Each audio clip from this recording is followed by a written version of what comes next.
Halo, perkenalkan nama saya Agustinus Egelan Hokon, SPD. Saya mahasiswa PPG Batch 3, Prodi Pendidikan Agama Katolik, Sekolah Tinggi Pastoral Kateketik Santo Fransiskus Asisi, Semarang. Saya berasal dari SMK Negeri 1 Nunukan yang terletak di Kabupaten Nunukan, Provinsi Kalimantan Utara. Adapun jurusan yang terdapat di sekolah saya yaitu ada 7 jurusan. Yang pertama, akuntansi, keuangan dan lembaga. Yang kedua, agribisnis perikanan air payau dan air laut. Yang ketiga, agribisnis perikanan air tawar. Yang keempat, agribisnis tanaman pangan dan hortikultura. Yang kelima, desain komunikasi visual. Yang keenam, desain produksi busana. Dan yang ketujuh, manajemen perkantoran dan layanan bisnis. Sekian perkenalan dari saya dan terima kasih. Selamat pagi semuanya.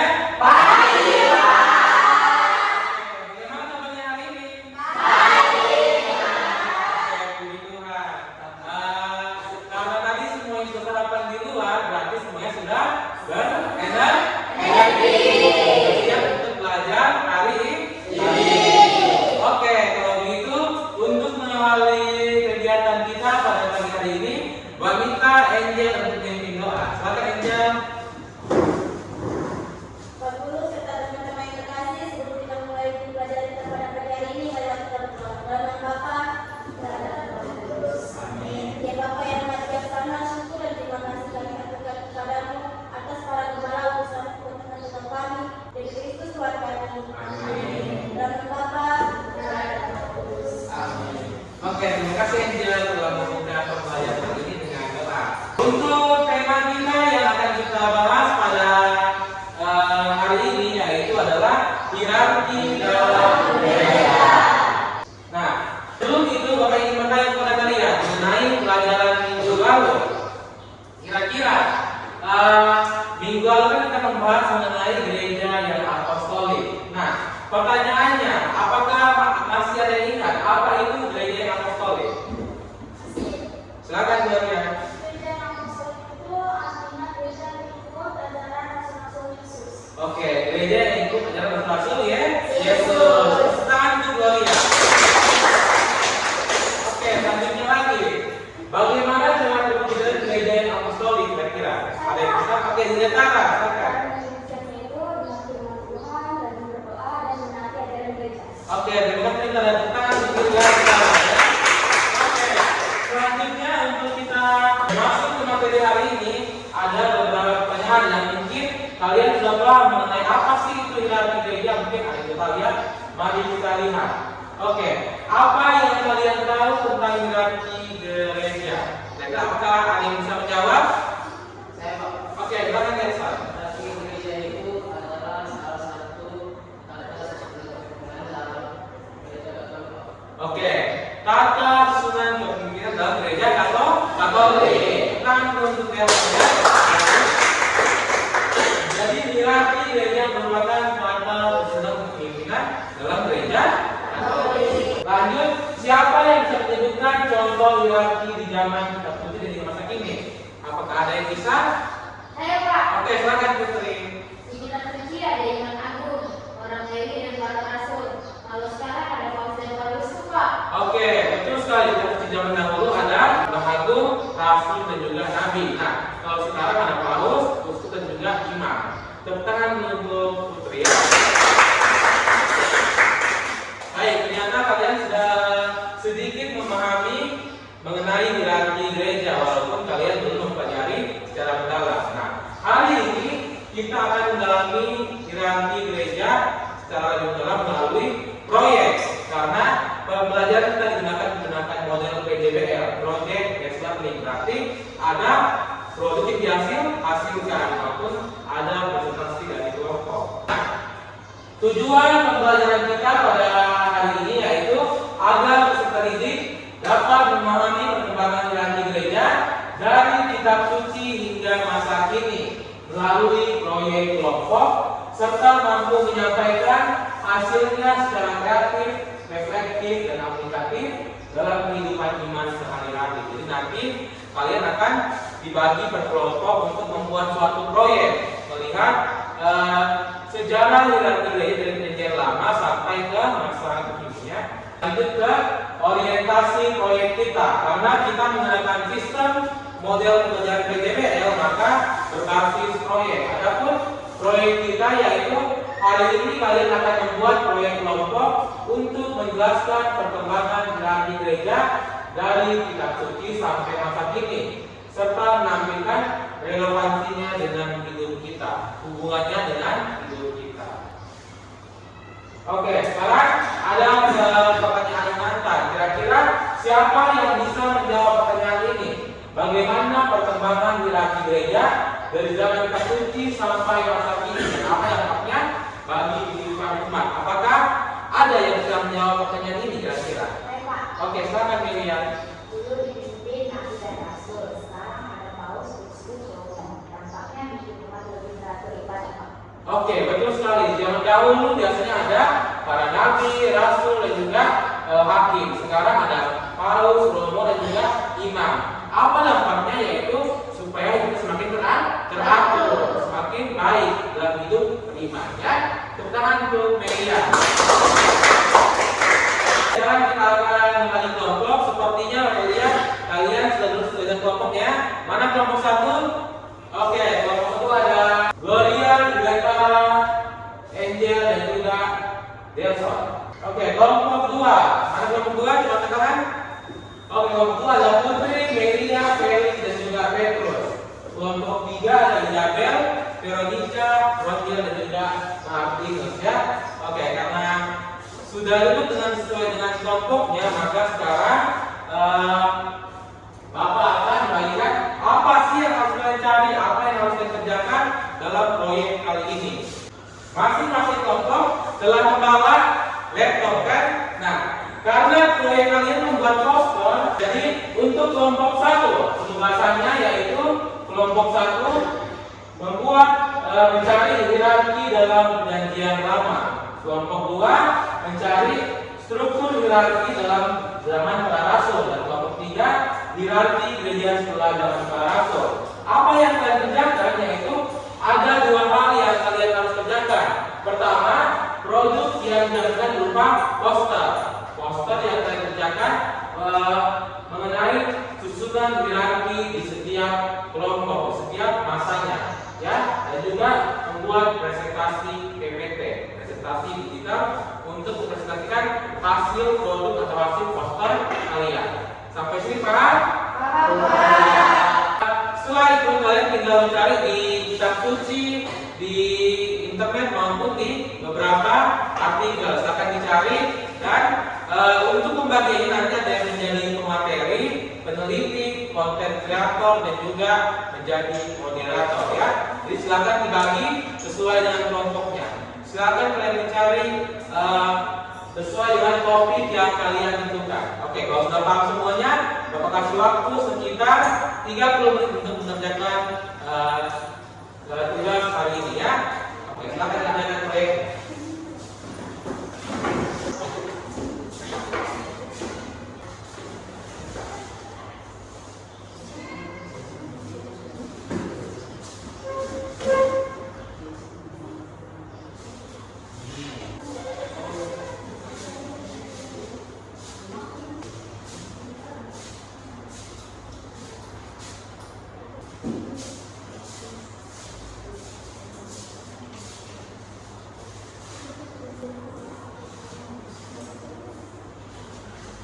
Oke, usahakan membuat poster atau produk poster itu yang semenarik mungkin supaya nanti hasilnya bagus ya, untuk dipajang di mading atau di gereja. Oke, ini warnanya bisa diubah dari warna hijau atau warna supaya masuk sama gambarnya ya.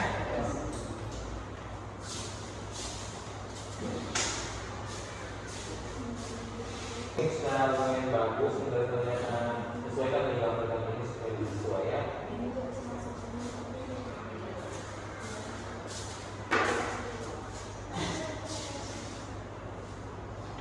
Oke, bisa diubah jenis fontnya supaya presentasinya jadi lebih menarik, jadi lebih bagus.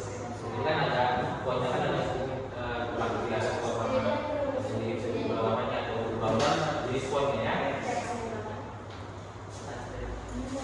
Oke, apakah sudah selesai? Oke.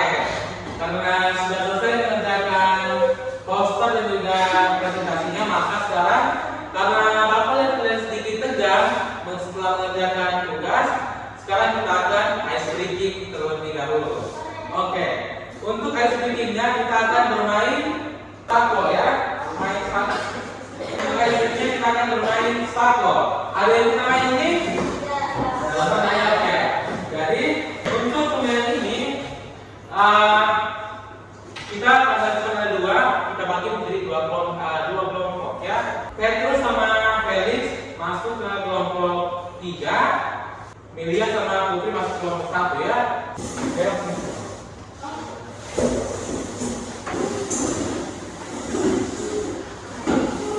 Sebelum kita memulai ice breaking, maka akan memberitahukan peraturannya. Di sini kalian hanya boleh menggunakan masing-masing satu tangan, satu jari ya. Jadi menggunakan begini untuk meninggalkan atau menarik posisinya. Jadi tidak boleh memakai banyak jari, cukup 2 jari, 2 tangan untuk menarik. Setelah itu, ada teman kalian yang menggunakan lebih dari 2 jari, kalian tinggal bilang uno dan dia harus mengambil 2 balon. Ya, paham nggak? Jika ada yang mengambil lebih dari 2 jari. Dan nanti pemenang dari kelompok A dan kelompok B akan diadu kembali dari 2-1. Paham? Oke, kalau sudah paham semuanya, marilah kita memulai ice breaking kita ya untuk mencairkan bahan kita.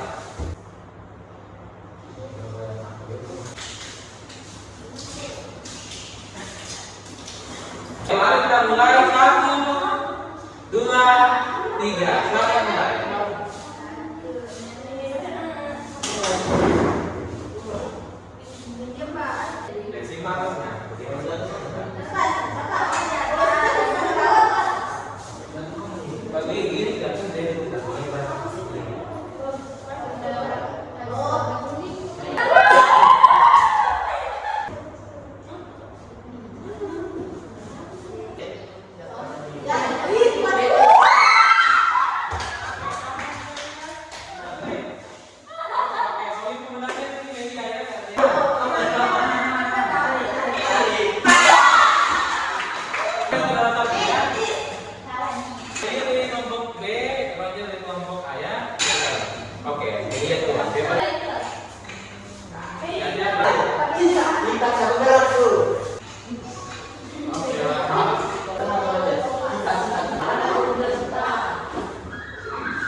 Bahkan kembali ke posisi semula sesuai dengan kelompoknya ya.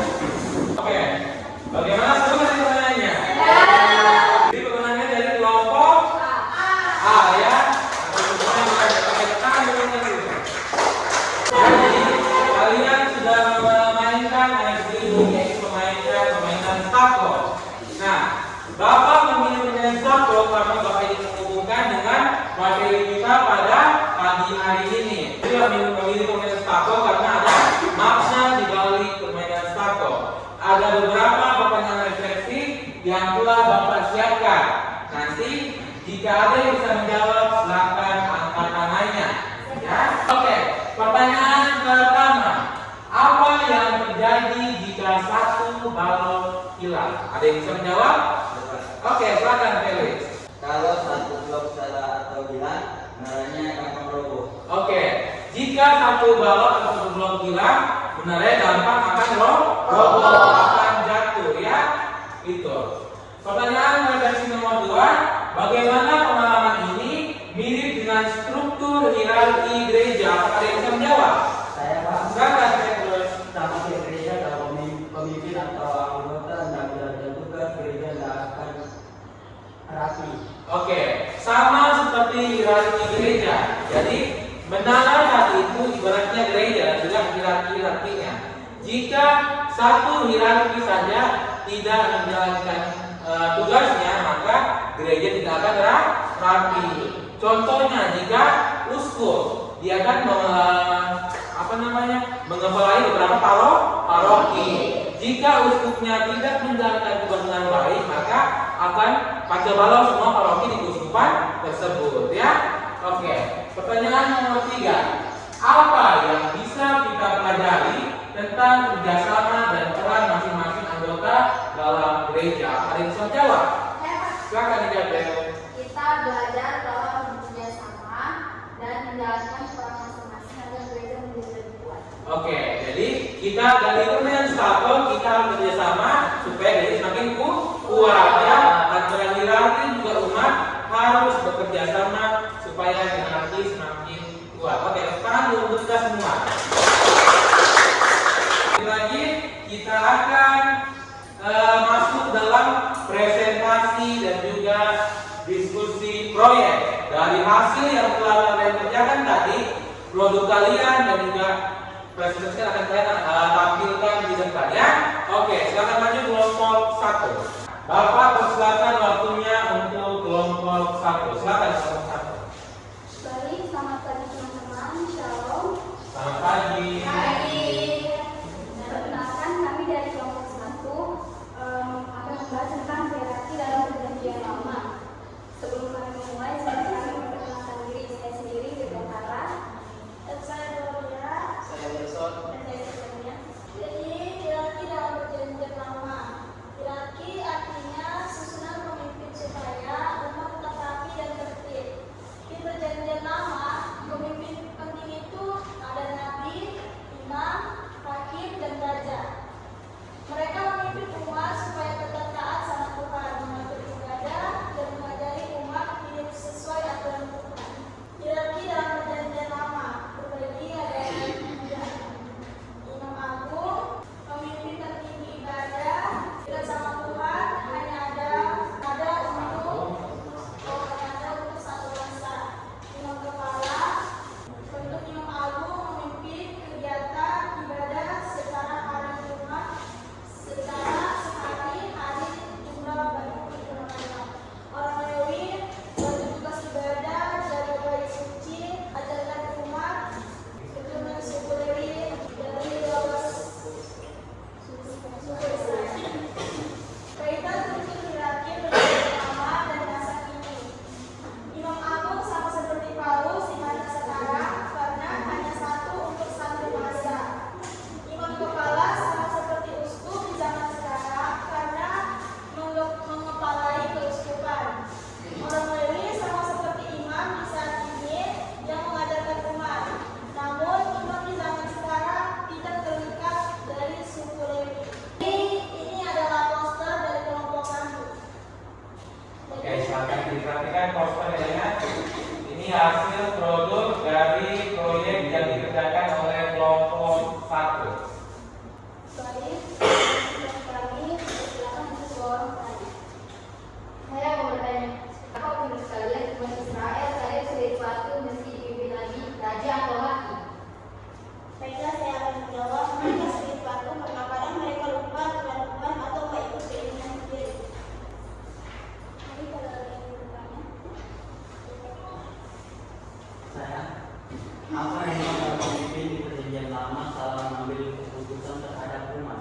baik, saya akan menjawab pertanyaan dari Petrus. Umat biasa bingung, susah, atau bahkan kena masalah karena salah paham, salah arah. Masalah apa kira-kira? Contohnya tuh Musa memimpin bangsa Israel keluar dari Mesir. Kalau Musa salah memutuskan, misalnya tidak sabaran, bisa dibilang takut atau bingung pada mundur. Oke, terima kasih. Baiklah, sekali memang garis pada kata, saya kembali ke habis. Oke, kita lanjut kelompok 1 ya. Kelompok 1 silakan duduk. Oke, kita lanjut ke kelompok 2. Terima kasih Bapak, tolong silakan kami maju ke depan untuk mempresentasikan hasil kerja kelompok kami. Perkenalkan, kami dari kelompok 2, nama saya Miriam, nama saya Putri. Dan saya akan membacakan hasil presentasi kami. Hierarki pada zaman para rasul. Hierarki artinya susunan pemimpin supaya gereja rapi dan ajaran Yesus tersampaikan dengan baik. Pada zaman para rasul, gereja mulai diatur supaya semua umat bisa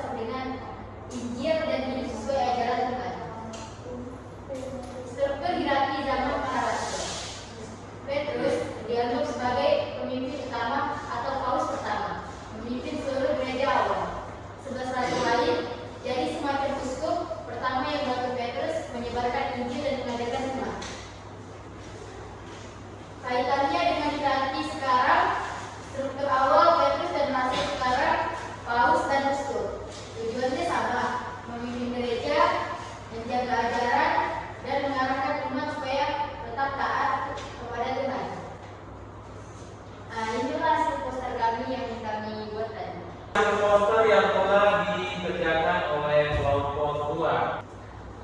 Oke, baik. Mungkin ada yang bertanya. Saya silakan dua orang untuk bertanya. Saya ingin bertanya, Silakan, Bang Jack. bagaimana Islam para Rasul tidak menyetujui keputusan ini? Oke, saya akan menjawab pertanyaan Roger. Hal itu bisa menyebabkan gereja menjadi bingung atau terjadi perselisihan di dalam umat. Bagaimana Roger? Apakah cukup? Cukup dalam seks jawaban. Saya ingin bertanya, kenapa menurutmu beberapa rasul lebih diutamakan dalam memimpin gereja awal?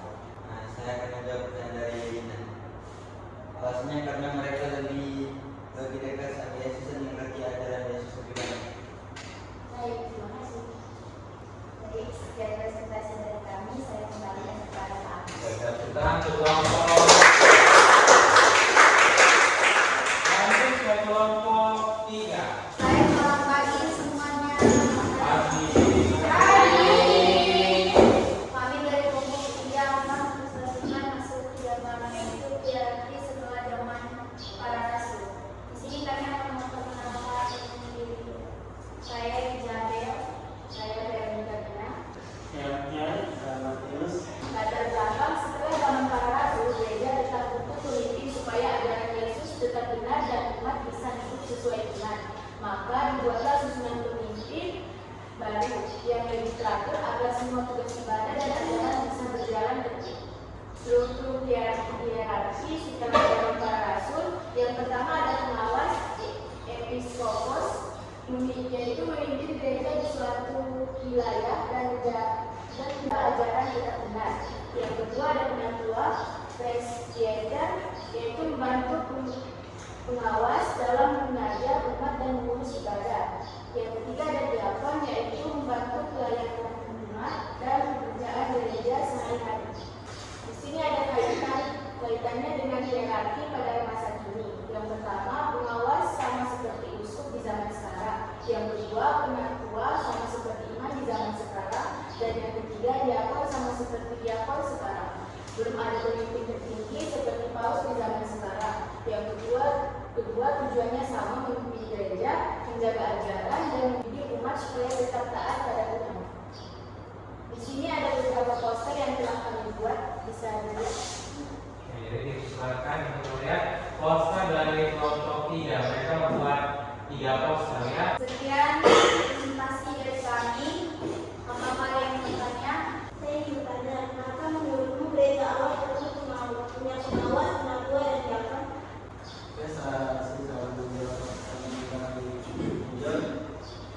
Alasan perlu ada hierarki yaitu supaya semua tugas ibadah dan ajaran bisa dijalankan dengan tertib dan tidak menyulitkan umat. Oke, terima kasih. Bagaimana yang telah masyarakat lakukan? Tidak. Lanjut, satu pertanyaan terakhir. Apa yang terjadi kalau salah satu pengawasan, penatuan atau diakon tidak menjalankan tugasnya dengan baik? Saya akan punya pertanyaan dasar. Hal itu akan mengakibatkan umat salah paham ajaran atau kegiatan bisa menjadi kacau. Sekian presentasi dari kami kelompok 2. Selanjutnya saya kembalikan ke Pak Agus. Oke, sekarang berkelompok. Kalian sudah membahas sejarah hierarki dalam gereja, mulai dari perjanjian lama, tanpa rasul dan juga zaman setelah para rasul. Itu karena ada sedikit masalah dengan audionya, Bapak akan menjelaskan dari Bapak ya. Hierarki dalam gereja Katolik. Yang pertama, kita akan melihat posisi hierarki tertinggi, yaitu Paulus. Nah, Paulus merupakan pemimpin tertinggi dalam gereja Katolik. Dia merupakan Paulus sekaligus uskup di kota Roma. Jadi dia memimpin seluruh umat Katolik di seluruh dunia. Dia adalah pemimpin tertinggi dalam struktur hierarki gereja masa kini. Setelah itu, yang kedua yaitu uskup. Nah, uskup jumlahnya lebih dari satu. Kalau Paulus cuma ada satu. Uskup sangat banyak ya, tersebar di berbagai uskup. Uskup bertugas di keuskupannya. Berarti misalnya uskup Kanjeng Tanjung Selor, dia hanya bisa mengurus keuskupan Tanjung Selor. Dia tidak bisa mengurus keuskupan Jakarta, keuskupan Surabaya. Jadi dia hanya bertugas di wilayah pastoralnya. Lanjut hierarki ketiga yaitu imam. Nah, imam berada di posisi ketiga dalam struktur hierarki gereja masa kini. Imam merupakan pastor paroki yang bertugas di satu paroki. Jadi setiap paroki memiliki imam. Cukup satu imam maupun satu imam rekannya. Jadi imam di bawahnya uskup. Dia bertugas untuk menjalankan perintah dari Bapak uskup. Lanjut ke struktur yang keempat yaitu diakon. Nah, diakon merupakan calon imam. Ya, jika mau menjadi pastor, dia jadi frater, diakon baru menjadi imam. Diakon ada dua, diakon yang akan menjadi imam maupun diakon yang abadi. Artinya dia tidak akan menjadi imam, dia selamanya sampai mati menjadi diakon. Nah, selain keempat hierarki gereja, masih ada satu tambahan yang di luar hierarki. Satu tugas tambahan di luar hierarki. Mereka adalah kardinal. Karena kardinal bukanlah sebuah jabatan hierarki dan tidak termasuk dalam struktur hierarki gereja. Kardinal adalah penasehat Paus dan bertugas membantu Paus. Pertanyaan refleksi, Bapak minta kalian menuliskan jawaban kalian di kertas. Bayangkan kalau di paroki kalian tidak ada imam. Bagaimana hal itu mempengaruhi kehidupan umat? Bapak waktu 3 menit. Oke, apakah sudah semua? Kalau sudah, kita lanjut ke pembelajaran selanjutnya, yaitu kita akan mengerjakan LKPD. Setelah itu siapkan HP-nya karena kita akan melakukan asesmen tematik ya.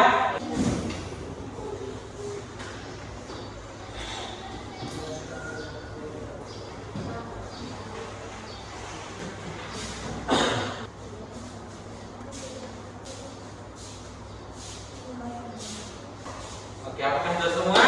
Sudah. Silakan buka di HP-nya Kahoot dan masukkan pin game ini ya. Akan kumpul LKPD yang telah dikerjakan.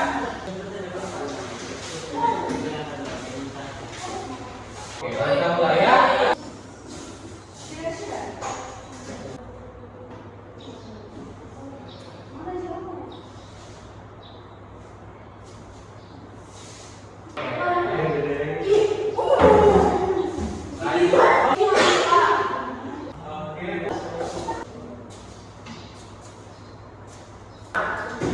Oke, lihat posisinya selalu di atas.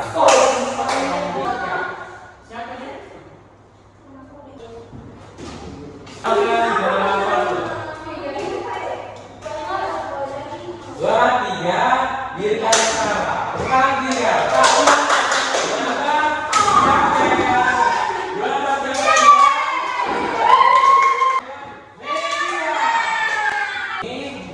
Nah, apakah ada pertanyaan dari pembelajaran kita sampai hari ini? Oke, sudah paham semuanya ya mengenai hierarki gereja, sudah paham? Sudah. Itulah penghiburan. Sampai di depan tuliskan refleksi tentang orang awam dalam mendukung hierarki gereja. Sekarang silakan scan barcode ini ya. Ditulis refleksi untuk pembelajaran hari ini. Silakan di scan. Sudah semuanya? Mari kita akhiri pembelajaran kita pada pagi hari ini dengan doa penuh. Bapak minta orang untuk memimpin kita dalam doa. Silakan dengan cara. Dalam Bapa dan Putra dan Roh Kudus. Amin. Ya Bapa, baru saja kami kau tuntun untuk mengerti lebih mendalam pertemuan ini. Tambahkanlah iman agar semakin setia membentuk hidup kami. Engkau kami puji hingga sepanjang masa. Amin. Dalam Bapa, Putra dan Roh Kudus. Sekian pembelajaran kita hari ini. Selanjutnya